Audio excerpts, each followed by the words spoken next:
Let's go to Jennifer in Jacksonville. Had a Jaguar. What's up, Jennifer? Hi, how are you? I'm good. How are you? Good. Thank you for taking my call. Of course. Thanks for calling. What's up? So I'm calling about my husband. In his life, he's had a pretty considerable amount of trauma and loss that he's gone through throughout the years. And that has caused a pretty big amount of anxiety and probably some depression along with that.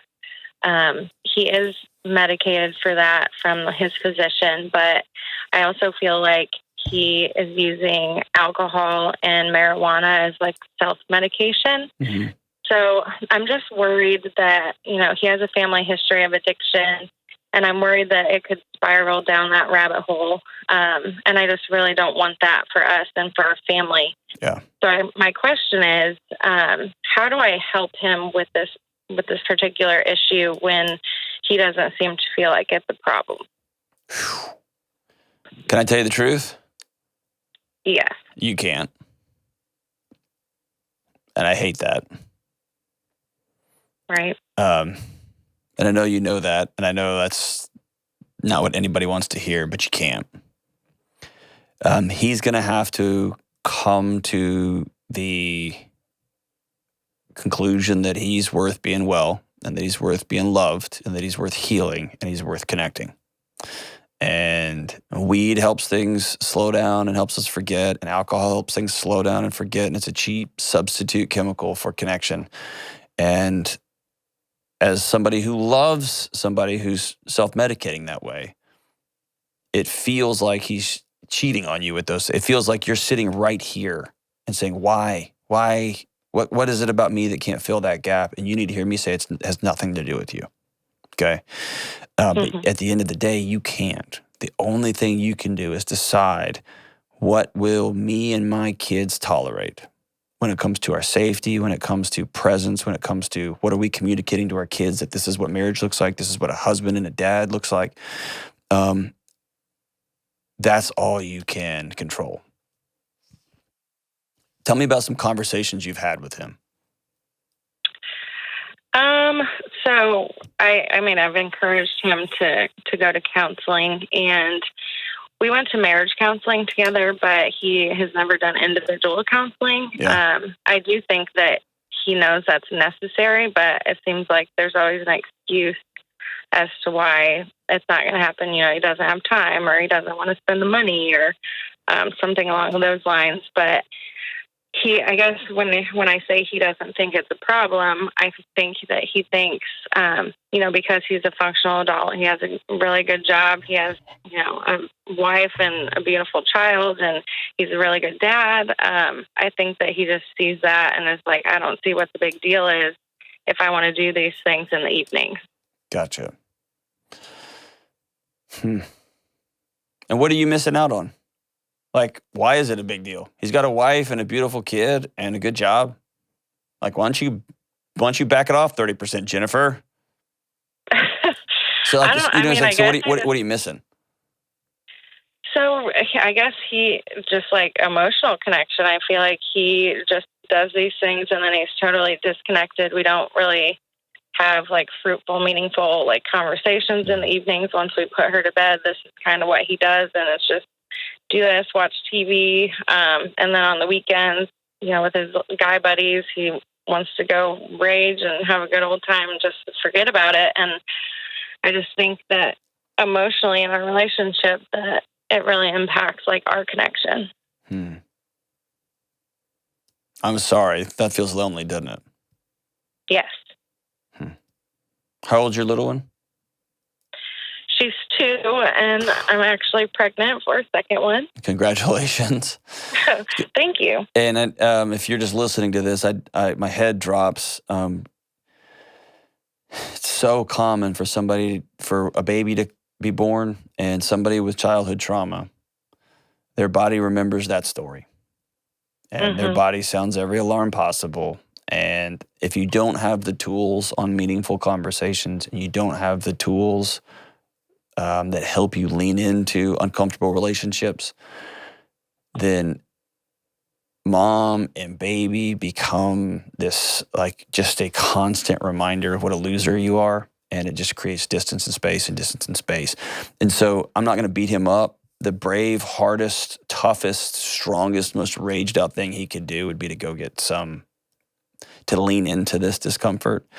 And most people, most of the time, lean away because it hurts. It's hard. It's scary. It's not an excuse. It just isn't is. And what I want you to do is get very, very specific. Here's what that means. In 30 days, I will no longer tolerate marijuana in this house, period. We have a 2-year-old little girl. I will no longer tolerate alcohol in this house. I need you here on the weekends for dinner. Or if you go out and get hammered and whatever, I need you to know here's how this affects me personally. You got to be very, very clear. And all of these things are I statements, not you statements. Not you can't go do this. And I'm saying in the house that I'm raising a young daughter in, that is ours, by the way, there will be no, we're not drinking on weeknights in this home, period. We're going to have to learn to talk. I am not going to stay in a marriage where we don't have communication. I'm not going to stay in a marriage where between the hours of 6 p.m. and until you pass out, I'm alone with a laptop and Netflix. It's that level of ownership of your boundaries. And then you have to have what I think is the scariest thing for somebody in your position. It's an or what statement. Like, or what? Are you really going to leave him? Or are you really going to hold this boundary? Or are you going to cave and you're going to say, you know what, whatever. The picture of this thing, this facade, I'm just going to keep it going until it crashes. Right? That or what statement is terrifying. Right. You know what I mean? Yes. You've thought about it. Tell me what you've been thinking about it. I mean, I obviously don't, like, divorce is never an option for me. And I've never pictured that for my life. And I've never pictured our kids not being in the same house with both parents. Mm-hmm. Can I tell you where this usually leads? Sure. It usually leads with somebody at work being really nice to you. And you texting that person a little bit more than you probably should. And then y'all, right? Or your husband senses the disconnection. He senses how frustrated you are at him and how angry you are that he just keeps smoking weed all the time. And he feels gross about who he has become in his own marriage. That's where this thing usually implodes. And that's where somebody's got to flip the lights on and say, hey, listen, am I on the right track? Yeah. Mm-hmm. Okay, so somebody's got to flip the lights on and say, hey, whoa, we're on a bad trajectory here. I miss you.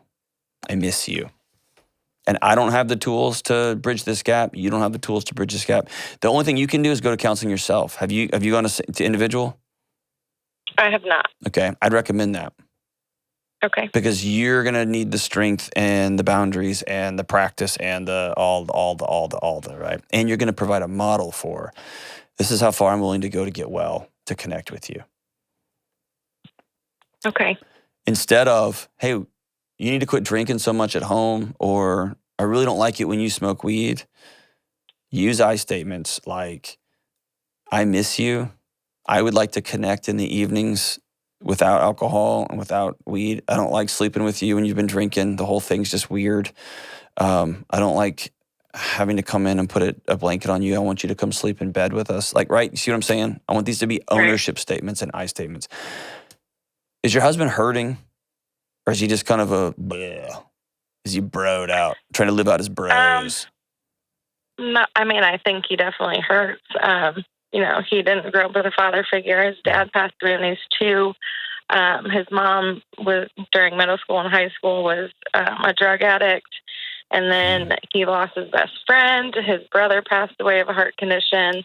So I think he definitely hasn't dealt with a lot of that. And his little having a 2-year-old in the house is sounding every alarm he's got. Because his body remembers the story. This is when dad dies. This is when mom gets off the rails and she's hurting so bad and gets stuck in a cycle. Right. Yeah. Can I just tell you, I'm sorry. Being lonely is the worst. And watching somebody you love, slowly go off the slide at the park is scary. And I'm sorry. Thank you. Please know that it's not personal. You know what I mean? He's trying to stay alive. Mm-hmm. He's not loving you. He's trying to stay alive. And until he chooses that he's worth being connected, it's going to be a hard season. Please make a phone call. Talk to somebody today. Okay? Hang on the line. I'm going to send you a copy of Own Your Past, Change Your Future. I want you to read it. Maybe late. You know what I'm going to send you too? Ask him if y'all read it together. Look at that. Look at that. They're going to read it together. And y'all read it together, and it also will send you a copy of the audiobook if one of y'all doesn't read, and that way y'all can do it together and y'all can have something to talk about. And maybe it will give y'all a connecting point that is different than, hey, I need this and you need to do that. This will give you a third party, right? A third entity that y'all can point at and say, well, the book said this. What do you think about that? And it makes that conversation a little bit easier. So I'm going to send you two of them. Hang on the line. Kelly will get your info and we'll get it shipped out to you.